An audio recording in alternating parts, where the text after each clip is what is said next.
Hello and welcome to Data Driven, the podcast where we explore the emerging field of data science. We bring the best minds in data, software engineering, machine learning and artificial intelligence. Now here are your hosts, Frank Lavinia and Andy Leonard. Hello and welcome back to Data Driven, the podcast where we discuss machine learning, artificial intelligence, and the wonderful world of data science. If you think of data as the new oil, well, you can think of us as Car Talk, because we discuss where the data meets the road. And with me on this epic virtual road trip, as always, is my epic co-host and data philosopher, Andy Leonard. How you doing, Andy? I'm doing well, Frank. How are you? I am doing fantastic. I haven't hit the treadmill desk. I haven't hit the treadmill desk yet today, and I'm feeling it. I'm like just too noisy for doing recording. I hear that. So how's the treadmill desk working out for you, Frank? Pretty good. On a slow day, I get about a mile worth of walking in, and which doesn't sound like a lot, but I think over time that's all mileage I wouldn't get otherwise. Yeah. And I feel better for it. Like I don't. You kind of after sitting in all day, you kind of feel stiff and whatnot, or I feel I have more energy now, and I have metrics to prove it because I have a Fitbit. It tells me, like, I think we compared our numbers last week, and I ended up smoking you. I'm not going to reveal how badly, but I would say that a lot of that was the treadmill desk. Clearly, was my differentiator. I would give you that, and I'll also, since I'm looking for excuses, I'm also writing, so I'm not moving much. You can write while you're on this. Just saying. Yeah, well, I don't have a fancy treadmill desk, or even a standing desk. I have the old sitting desk here. In Farmville, we're not as fancy as you fellows up there in Southern Maryland. Oh yeah. That's funny. Like I when I hear the word Southern Maryland, I think of like down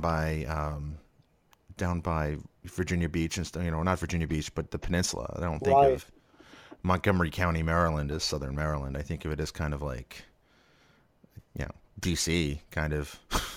Yeah, Delmarva, right? That area. I think Delmarva, yeah, because they're way further. I mean, Maryland's not a big state, but I mean, it's a 2-3 hour drive without traffic to get down there. So it's bigger than you would.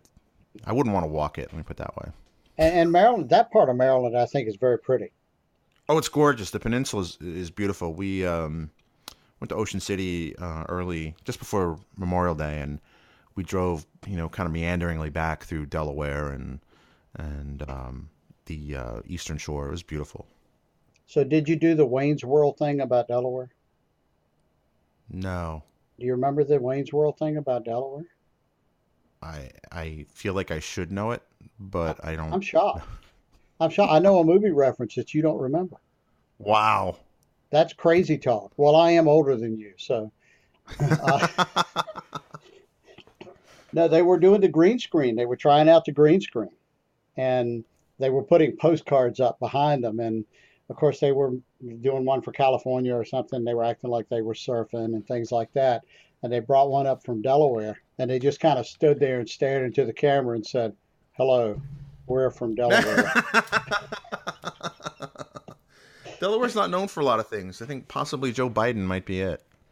Could be. Well, it's a great state for business. There's it's an awesome state for business. Yeah. Yeah, a lot of states have their a lot of businesses have their HQ there for that reason. I believe it's Texas. I'm not positive. Yeah. They've done a good job of monetizing a very small geographic area. Yeah, that's good thinking. I mean, if you've ever driven up and down the East Coast on 95, your chances of getting ticketed in Delaware for going above the speed limit are very high, and there's also a toll road. So for like 15 miles, they get you pretty good. Yeah. So, and there's also tax-free shopping there too, I think. Oh, interesting. I did not know that. Which, considering it's, it borders states with pretty, not heavy, but, states with sales tax, people are probably more motivated to drive over and purchase some items there. Well, I hear that. I'm going to do like a rough segue now into our guest on the show because he's not near Interstate 95, but he is near 85. How's that? That's good. Thanks. Sometimes these transitions flow and sometimes they don't. And, sometimes I like this one. Yeah. But we're talking about highways, and I believe are they still working on that road down there, the part of the interstate that melted, Steve? No, actually, they were able to fix that in record time, and it's because there was a daily bonus for getting it done early. That's crazy talk. So you mean if you give people money, they'll work faster and harder? Funny, isn't it? That's crazy. So we've already slipped up. That's okay. We're going to keep going because this is going to be one of those shows. This is going to be a little different. It's going to be awesome, though. So here we go. Steve Fowler is based in Atlanta, but he's originally from the Boston area. You do not sound like people I know from Boston. I'm just going to say that right out the bat. Steve is very ambitious. He has a passion for business and technology, and his life purpose is to help others. That's awesome. I'm a lot like you, which should worry you. Steve is a husband and a father of 4 wonderful kids. See, there we go again. I'm also a husband, father of 5 kids. Frank's a husband, father of 2. I'm reading StevenFowler.me/about for those who want to follow along at home. Steven is with a V. Philanthropist, entrepreneur, board member, consultant, instructor, speaker, investor. He enjoys family, traveling, food, cars, motorcycles, painting. He's an IoT top influencer, and we're going to talk about that some on the show today. A certified solution architect, an award-winning solution provider, and a whole bunch of neat background stuff here. Started programming at age 14. Went to a technical high school at age 17. College degrees in business administration and computer science at age 22, and founded a first consulting company at age 23. So, Steve, I'm reading this and I'm wondering, what took you so long to get some of this stuff done? I mean, come on. Welcome to the show, sir. I appreciate it. It's glad I'm good to be here. Right. So we were talking in kind of our virtual green room before the show, and you were in Vegas at the same time as a lot of Microsoft folks. So I'm looking and I'm like, I'm looking at your LinkedIn. I'm like, he doesn't work for Microsoft. And I was like, what's going on? So what were you doing in Vegas? Or does that have to stay in Vegas? No, it certainly doesn't. Actually, I was there to accept a accolade, and I was very thankful to have done that in regards to the recognition for some work that I'm doing around IoT. I was given a Business Impact Award by a number of media companies supported by IoT Magazine and others. Oh, very cool. So what was the criteria for the magazine? It primarily was that you are providing measurable impact by having deployed IoT in an organization. Oh, very cool. So can you name the organization for which you received this honor or no? Sure, I certainly can. So Okay. it's a hydroponics farm that grows lettuce here in northern Georgia, and they're called Circle A Farms. Oh, interesting. So hydroponics, that's, for those who don't know, that would be growing plants with just water and no soil or limited soil? Very limited. There's a little bit of what they call substrate, which is just a little bit of material that you need to kind of get the process kickstarted. Right. And how does IoT play into that? Well, it's actually really interesting. I mean, early on, we deployed IoT in regards to the sensors for the air, the water, temperature, humidity, CO2, to just try to get some operational efficiency out of the operations. But what we were able to do through predictive analytics and full-on machine learning was to be able to try to control the environment in such a way that we can actually create a new product that doesn't even exist today. What? Yep. Personalized food. So just like today, how you have coffee with cream or somebody else has coffee with sugar, we're going to actually be able to produce different lines of lettuce that are personalized for the needs of the individual. Really? Yes. Interesting. And this is not through splicing it with a tomato or injecting it with rabbit DNA. So you won't have a rabbit lettuce thing? No, none of that. Around on your plate. Okay. So how does that, is it the same species of lettuce plant, or is it a different one, or is lettuce more susceptible to changes to the environment to affect its taste? That's exactly what it is that by having a lot of sensors on a lot of different aspects of the environment and having it be a greenhouse that can be completely controlled, you can start to use monitor and control through IoT to tweak certain aspects of the overall quote-unquote recipe of the environment to start to get that lettuce to start to grow in a certain type of way.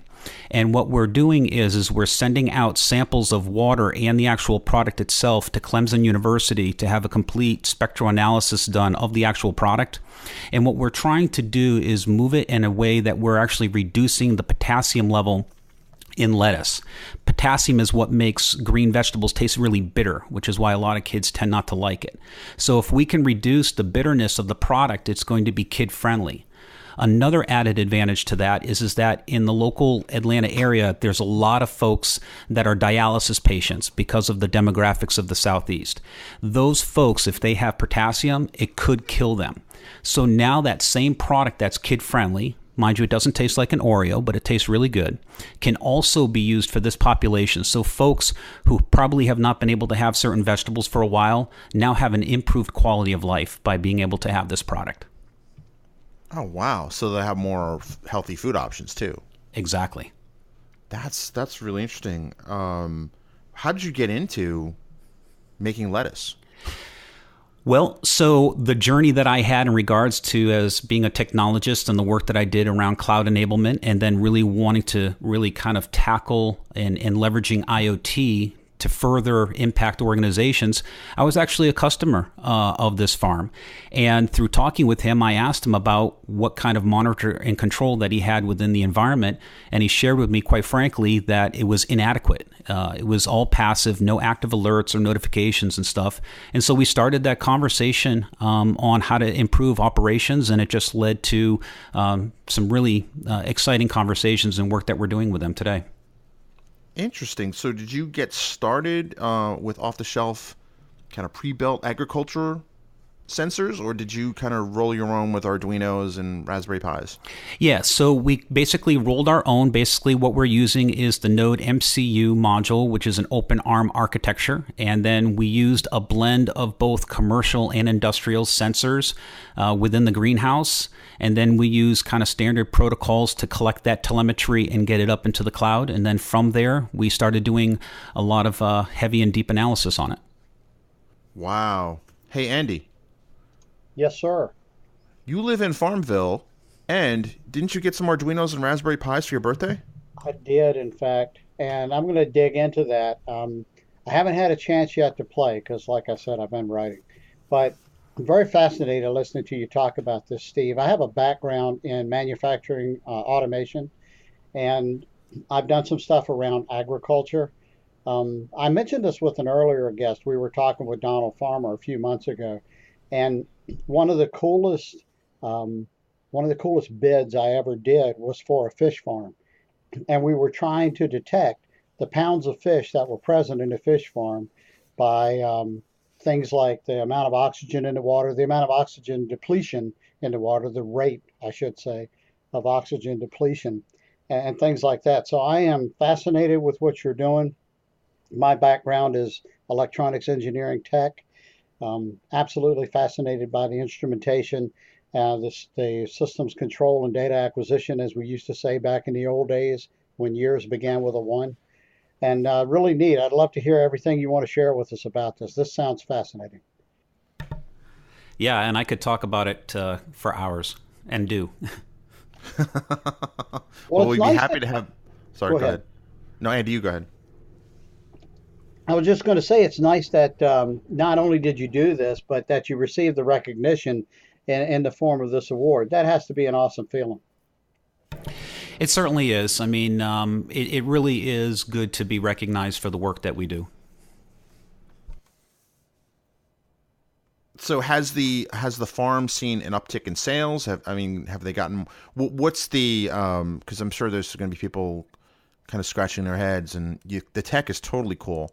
But at the end of the day, can you show a measurable improvement in business or new opportunities that have opened up because of this?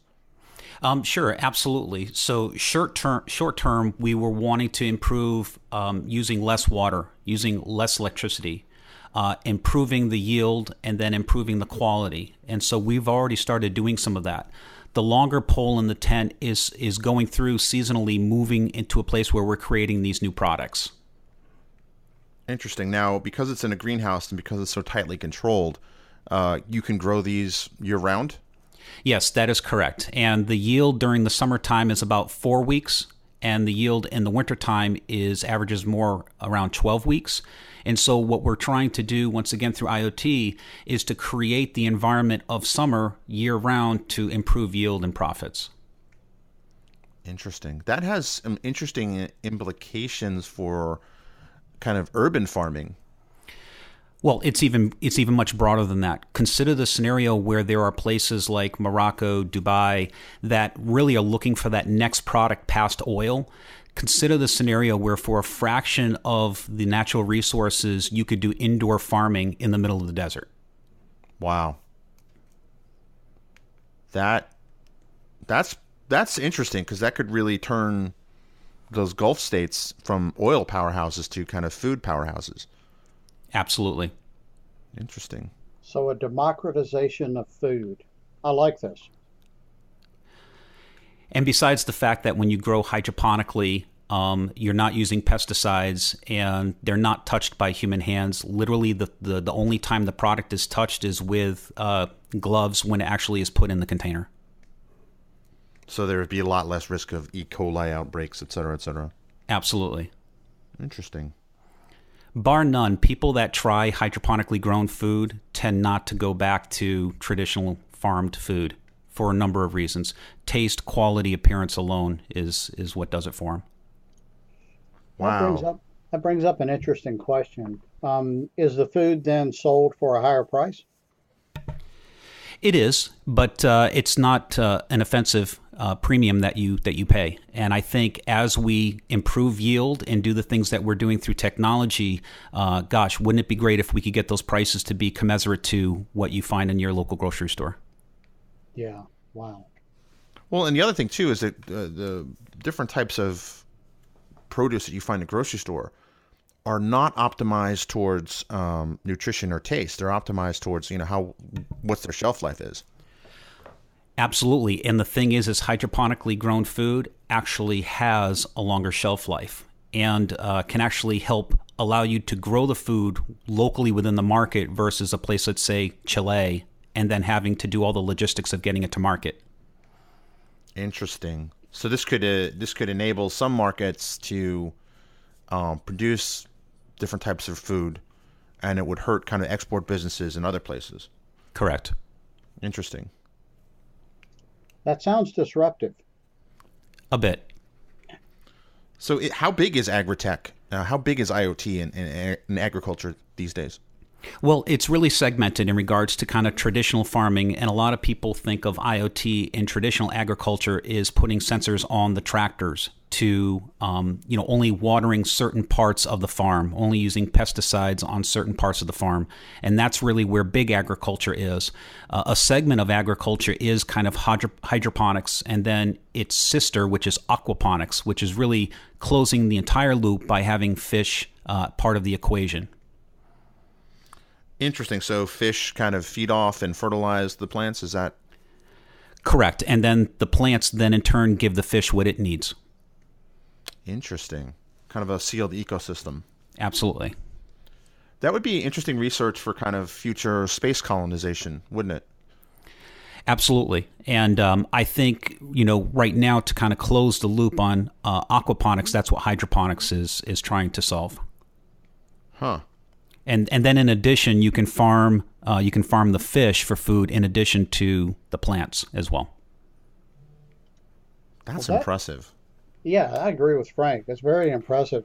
So you're collecting all of this data, you're shipping it up to the cloud. What happens to the data once it gets to the cloud, Steve?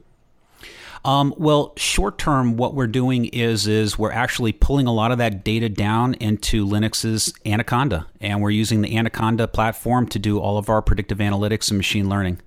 Right now, we're so eager to just get to the results. We're using, open technology and open platforms to do it. Another part of what we're doing too is also using the Azure stack as well. Very interesting. So what do you see as a compare and contrast between the Linux tools that you're using, Linux hardware, versus the Azure tech? Speed versus scale. So which one gets speed, which one gets scale? We're able short term to do kind of the proof of concepts in Anaconda and getting into the algorithms and the methodologies that we want to use to do the data analytics, and then we port that over and implement it into Azure. So specifically, what do you port? What are you using in Azure? Are you using ML Studio, or are you using some other using data lakes in Azure? Yeah, we're using a combination of the data lakes. We're using a combination of all of the emerging technology that Microsoft is creating, and where they're going with the new Microsoft Edge capabilities. We're hungry to really absorb any and all things Microsoft as soon as it becomes available from the product team. And as you know, they're rapidly coming up to speed with their capabilities around IoT. Interesting. But they've also embraced a lot of these open source kind of tools. And that's right. And so part of us as a kind of a vendor, we're wanting to understand how Microsoft is implementing and positioning their technology for adoption in the IoT ecosystem. And then we'll augment with open source technologies as appropriate. Ah. So that's very interesting. And I understand that as I was looking through your bio page, that changing the subject just a little bit, that you're also friends with another friend that I know from the Atlanta area. He's a former guest on the show, Mark Tabadillo. Yes. So tell me about you and Mark. How do you know each other? So we know each other basically through, bumping into each other at different Microsoft events. Obviously, he's a data scientist, really focuses on big data, machine learning, and does architecture through Microsoft services. So him and I trade notes on all things data with Microsoft. Interesting. He's definitely a good contact to have, that's for sure. So what's Microsoft's thought about this? Because Microsoft has made a real push into kind of philanthropy and IoT. I mean, I can't say it right. The philanthropy angle would be, kind of feeding the hungry and that sort of thing, and solving food crises. Yeah. So what we do is we're partnering with the DX team within Microsoft, and they're the technical evangelists that actually work with deploying technology in the field and working with folks like us to, show how the technology is an enabler for all of these types of things. And so we partner with them at meetups, Microsoft events, and conferences to talk about the exciting stuff we're doing. Very cool. And you say we, is this a joint venture between you and the farmer? Is this? Yeah. Between us and Circle A Farms, we're okay. Doing this together. So is the plan is to obviously build up Circle A Farms business in terms of what they can build, create, and research. But I mean, are you planning to productize your findings into packages? Yeah, there's a couple different things, right? So you obviously, they're going to have improved yield, better product. We're going to help them produce a new product that doesn't exist. We can monetize the data patterns, the data models as well. And then, that's really where there's some opportunity. And there's a lot of kind of Bloomberg's of data exchanges out there, and those will just continue to mature. Interesting. So you can monetize the data, the product, and your methodologies. Absolutely. And I told the owner of this farm that depending on how innovative, big agriculture sees the work that we're doing, he very well might get a call from somebody who's really interested in his product and what he's got going on. Wow. That is very interesting, Steve. So one of the thoughts that I had was, so suppose you're poor and you have some small section of land, but you live you're somewhere in the tropics where you don't need a greenhouse to have year-round weather that lends itself to the greenhouse type growing, like we do in Georgia. could a person there apply your IoT solution without having a greenhouse? I mean, could they do it outside essentially? They can, but they're not going to be able to control the growing of the actual plant itself to the degree that we do in a truly closed environment. And for plants, one of the key thing is humidity, because when a plant senses high humidity in the environment, it actually shuts off its desire to want to draw water in through the root system, which is where you can actually have your solution of specific nutrients and things that you want the plant to get. Gotcha. So this would be more applicable. That's why you mentioned the Gulf states and kind of at more arid areas. Yeah, I mean, certainly IoT on traditional agriculture is going to help with operational efficiency. I'm just stating that if you want to actually start to create personalized and alter the actual kind of product, it's obviously much harder to do when you don't have a closed environment. No, that makes perfect sense. So your experience in data science, how did you get started into working with all of that? Well, basically, we all know that data in and of itself doesn't necessarily provide value. It's through taking that data, creating patterns from that models to predictions, or actually just allowing businesses to take action against the insights and answers that they have in their data. And so for myself, I just saw myself as a practitioner of all things data to help organizations be actionable based off of the data they have, and to also be a solution architect in helping them to implement the technology needed to capture data from new sources. And that with IoT, everything around us is talking, but are we listening? And should we be listening? And so IoT really has a fundamental ability to capture more data that can help us make better actions. Well, that's interesting. So what would you say is holding people back from getting more into IoT? Well, I think part of it is having practitioners not talk in engineering speak about protocols and technologies and hardware. It's a matter of advancing the conversation to, yeah, there's some implementation work we need to do in technology to eventually capture these data points. Now let's focus on what are the things that we can learn from that data once we've received it. And when people see the value of what they can do once they have the data, then they can start to understand the ROI of how to actually implement the technology to capture those new data sources. That makes perfect sense. So if someone's out there listening to this podcast and they're thinking, I want to get more into IoT, what's your advice for them? Well, I think you need to understand where in kind of the three silos of IoT you want to work. There's from the sensor, which is called the edge, all the way to the cloud. That's kind of that first phase of IoT. And then the second piece is that once you've collected that data out in the edge, it has to go into the cloud or some type of IoT platform. And then from that platform, it does the manipulation, the storage of the data to get it prepared for then doing the data analytics side of it, which is kind of the third leg. And we need people in each one of those areas to really kind of do the whole kind of edge to insight within the IoT market. Edge to insight. I rather like the sound of that. That sounds cool. Well, I do too, and I actually have a patented, not patented, but a provisional trademark on that term, and we have the domain name as well. Oh, very nice. Very nice. So those that are listening, sorry, the domain name's taken. So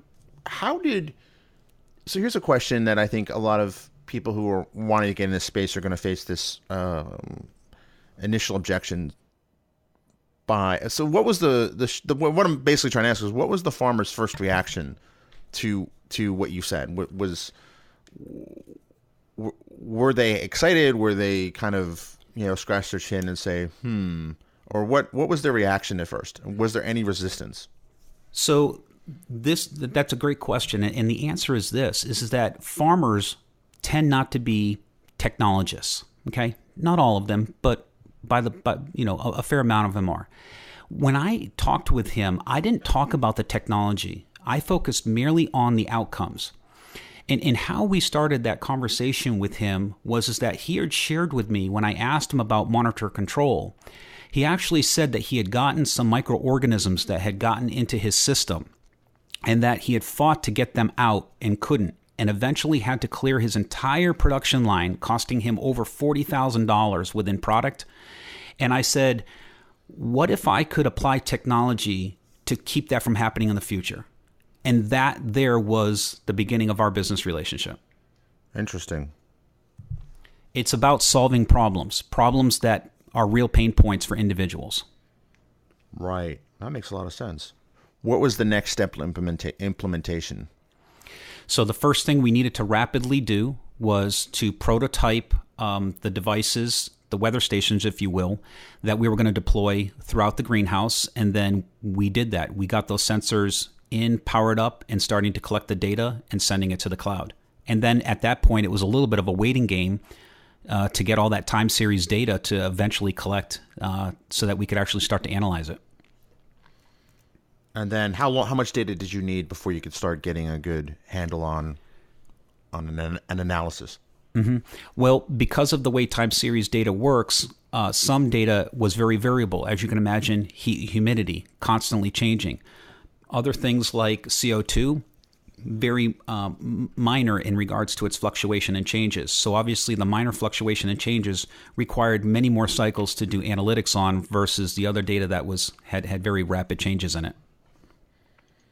That's very interesting. So were you able to then close the loop and start providing feedback to the actuators and the systems that control? Yes, we have, and that's an ongoing process even now that we're working with the client to go ahead and enhance those business rules more and more so as new information becomes available. So start to finish, how long was it from kind of your first conversation to the customer was like, wow, we have to do this everywhere? Well, and that's what's great about working with a medium-sized organization. They can move pretty quick. If you can believe it or not, we actually started with them mid-March of this year. So within just a few months, we've been able to provide measurable impact to a business. That's impressive. And we're recording this on July 25th. So we're looking at less than half a year. That is correct. That is impressive. And I think that really speaks to kind of the world we live in now, where you could rapidly prototype IoT devices with things like Arduino and Raspberry Pi. So is the plan to kind of, now that you know what you need, is if you're going to scale out, are you going to send the schematics to some manufacturing facility and then kind of mass produce these, or are you just going to stick with kind of Arduinos for now? So we're waiting for the market to mature a little bit in regards to the hardware starting to create the modules that we need. But even so, there was just a little bit of electrical engineering and embedded programming that we had to do to get these weather stations to be what we needed them to be. Interesting. Like what, for example? Go ahead. Yeah, so for instance, the actual device that we wanted to use, we wanted to leverage what's called the LoRa protocol. And the LoRa protocol is a radio frequency that would allow a distant microcontroller, let's say too far from Wi-Fi signal, to collect data, send it over LoRa to a gateway that did have an IP address and could send it to the cloud. And so we did a little bit of electrical engineering to kind of get some of those components pulled together so that we could deliver that. Oh, wow. That's the thing about IoT. You think it's about soldering stuff or whatever, but there's actually a lot of surprises along the way. Yes, there is. But there are hardware manufacturers that are maturing their offering, and so I'm hoping at some point we'll get out of the hardware business of IoT and focus more on the solutioning. Right. That makes a lot of sense. Because when you say IoT means a lot of different things for a lot of people. Some people think of it as just strictly the analytic side, and some people think of it in terms of strictly the edge side. And it's a wide array of things I found. Is that a fair statement? It is. It's same thing with like cloud or some of these abstract terms that have very specific industry or sector context. Wow, that's impressive. So I assume are you writing about this? Do you blog about it? Do you speak about this? Yeah. So what we're doing is we're adding it to our conversation. We talk about it at meetups, at conferences, at different conferences, and the case study is just getting more and more improved. And we're continuing to update the market on what we're doing within IoT in agriculture. Oh, interesting. So where can people find out more about this project?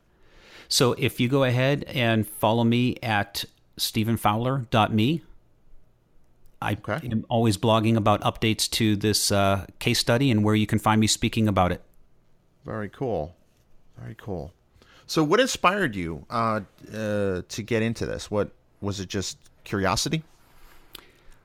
Well, so as a serial entrepreneur, I've always tried to stay on whatever the emerging technology is. And so I really saw a convergence of where cloud and the edge part of IoT was going. And I said, I really need to go after this and get really smart about it. And then just, do what I've always done, which is just to provide real world, practical implementations that provide value and go from there. That's very cool. I was noticing on stevenfowler.me, again on your About page, as I was scrolling down, I found the note at the bottom about Mark Tabadillo, but above that, what caught my eye under Philanthropy was 3 humanitarian trips in 2014, 15, and 16. Can you speak some about those? Sure. Basically, what it is I basically, everybody has a story to tell. And,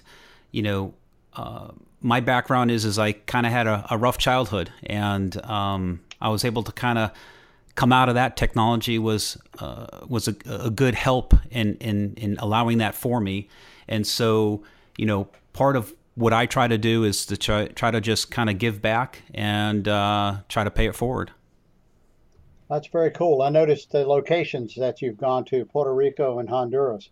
I've actually gone to Honduras before doing some missions work. My son and I actually have. We've made 3 trips down there over the past 6 years. And, it's very, as I'm sure you're well aware, a lot of need in that particular part of the world. Absolutely. Yeah. And I think, I was just going to say that, I recommend everybody to get outside the U.S. if you haven't. Try to give back. A third world country would be great. It really provides some perspective, and that contrast really helps you in regards to how you interact with people. And it was very beneficial for myself. I completely agree. I think I got more out of it than the people that we were helping, and that's saying something in that part of the world. Yes. Because we were helping them an awful lot. I'm curious. We were in and around Tegucigalpa, the capital of Honduras. Where were you? We were on the other side of the mountain from that. I'm trying to remember what it was. I know that the city actually used to be the city that was the capital for all of Central America when there wasn't the various countries. Very cool. Yeah, we were, I think, between. We stayed in a place on a mountain called El Hatillo, just outside of Teguc there. And one of the places we visited, I don't know if you had an opportunity to do this or not, but we made a venture into the Tegucigalpa dump, where there are people that, they work there every day. There's some people that live there. Yeah, what we did is we went down to a kids' orphanage and was really just trying to help, physically build the school and invest in the children. That is so cool. Yeah, very cool. Yeah, I often tell people, I like reflecting back on times when I've been suited up on a high floor of a tall building in a big city, and you have executives of $1 billion to $10 billion company listening to your every word on how they should spend $10 million on this new program. And that's nice, and that's enjoyable. But when you've gone to one of these third world countries and you've literally affected someone where a child runs up to you at the end of the week and just loves on you and doesn't want you to go, that changes you. I completely agree, Steve. I've had that experience, and you're right. And you carry that with you the rest of your days, brother. Yeah, actually, that little boy, he actually wrote me a letter, and it's probably one of the things I cherish the most in my office. Matter of fact, not I think, I know it is. Wow. That's pretty awesome.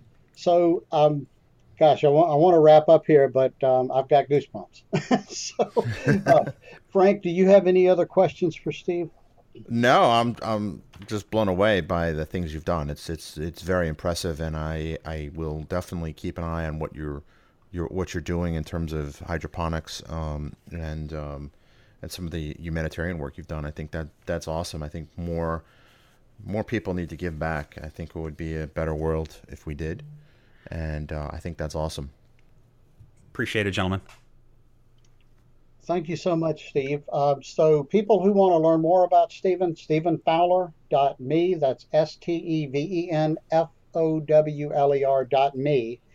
And I'm certainly going to be subscribing to your website and following things. Super impressed, just like Frank said. And we're really honored that you took time out of your day to be on our show today. Thank you so much for being on Data Driven, Steven. Absolutely. Thank you, gentlemen. Thanks for listening to Data Driven. Don't just listen, become a data driver by going to datadriven.tv to sign up to join the community, access to special events, tips and tricks, and more. Sign up today at datadriven.tv.